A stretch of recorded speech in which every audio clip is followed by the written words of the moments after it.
Okay, so before we start, I'd just like to do my land acknowledgement, and it's to recognize and show appreciation of being on the traditional territory of the Ojibwe and Oji-Cree people of the Matagami First Nations, located in Treaty 9 territory, and also to the Métis who have chosen to settle in this area.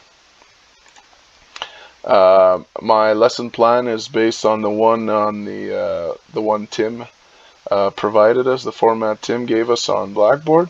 It's for TTJ 30, which is grade 11 automotive technology.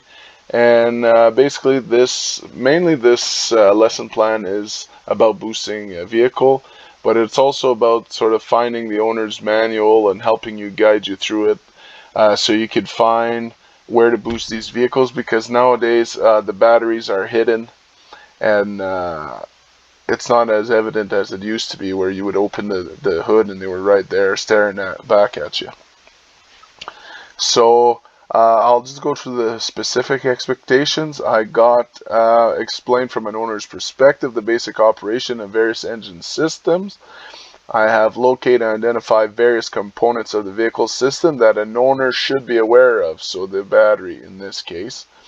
Identify the product information and hazards and safety precautions of the battery that an owner should be aware. So we're dealing with acid here, and we don't really want to create any sparks or while doing our boost here. Identify the tools and equipment required by a vehicle owner to perform basic service and maintenance procedures.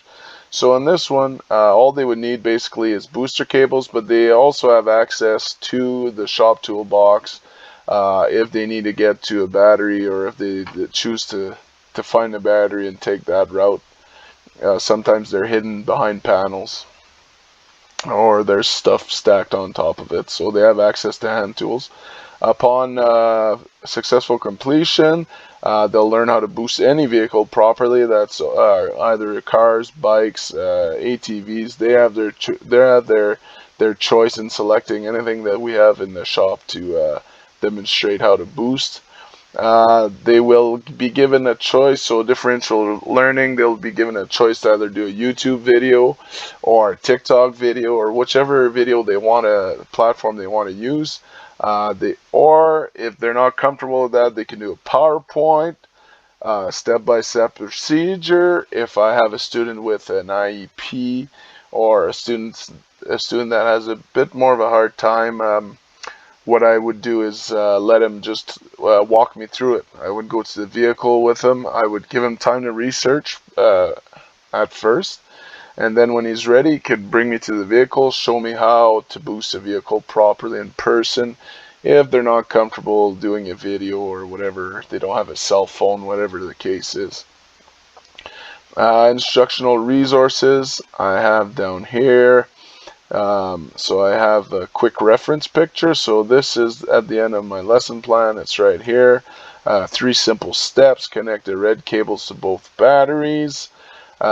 Connect the black cable to the dead battery. Step 2. Step 3. Connect the other black cable into a good ground like the engine block. So that's on the dead battery side. And nowadays they often have little ground plates where you can ground that clamp situated under the hood.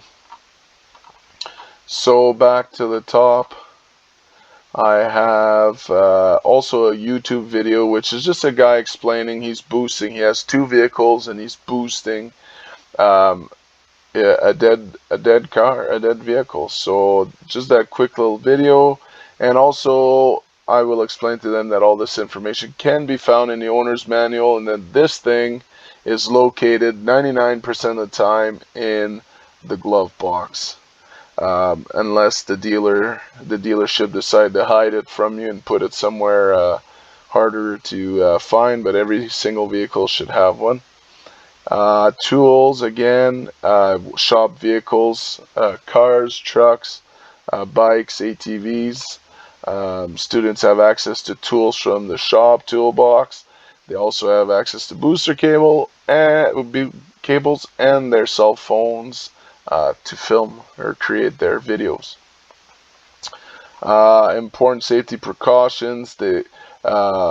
important to follow shop safety rules. They have to put their glasses, that's mandatory.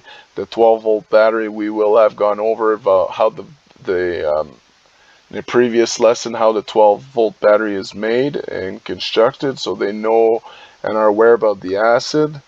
And it's also important to follow the school rules, either conduct or how they treat themselves at all times. So for the multiple intelligence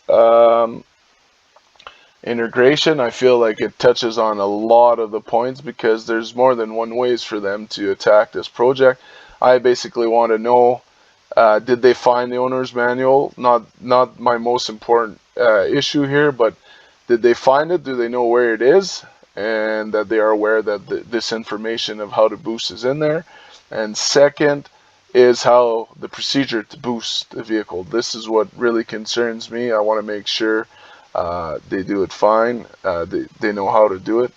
So I feel like it touches everything, all the aspects, because they have more than one route to choose to show me this. For the introduction, I'm basically making fun of myself, or I'm allowing them to make fun of me. I would bring them into the shop class, and I would basically do a bad boost on a shop vehicle. I would let the cables touch, maybe on the ground or in one of my hands, and then touch, put the other cable on the battery and create a spark so that they can all laugh at me and think I did it the wrong way. And I'll make fun of myself as well, but then I'll show them in all seriousness how to properly boost a vehicle. So if anybody has the simple questions they have is, has anybody ever boosted a vehicle? Has anyone ever had bad outcomes or seen bad boosts? What happened? The rest is a quick blurb on where the owner's manual is. I'll show them that. I'll show them how they can look through it to find the proper procedures. Show that quick video in class. Ask them any questions they may have. So right now we've burned about 10, 20, 30 minutes. The rest of the class, they can basically, they could basically spend time in creating their video. So if they're not done, they get to finish it at home and then hand it to me the next day. Email it to me in class the next day. Last 5 minutes is a quick cleanup. My assessment is a rubric that the students have met, to make sure students have met the outcome. The comment section will be used to provide students with encouragement and constructive criticism.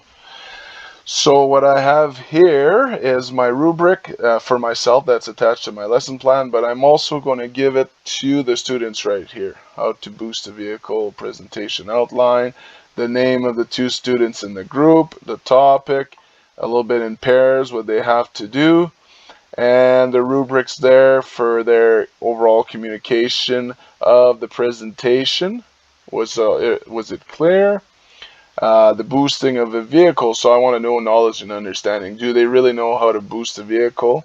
And there's going to be this tool in safety. The students work in safety in safe manner with different types of tools, so they'll have a section in the rubric for that. And then presentation length, I want it to be 2-3 minutes max. So we got that here. Rise, feedback, reflect, inquire, suggest, elevate is my intent in my comment section. At the end of their rubrics, the team both gets their rubric back once I have assessed their video.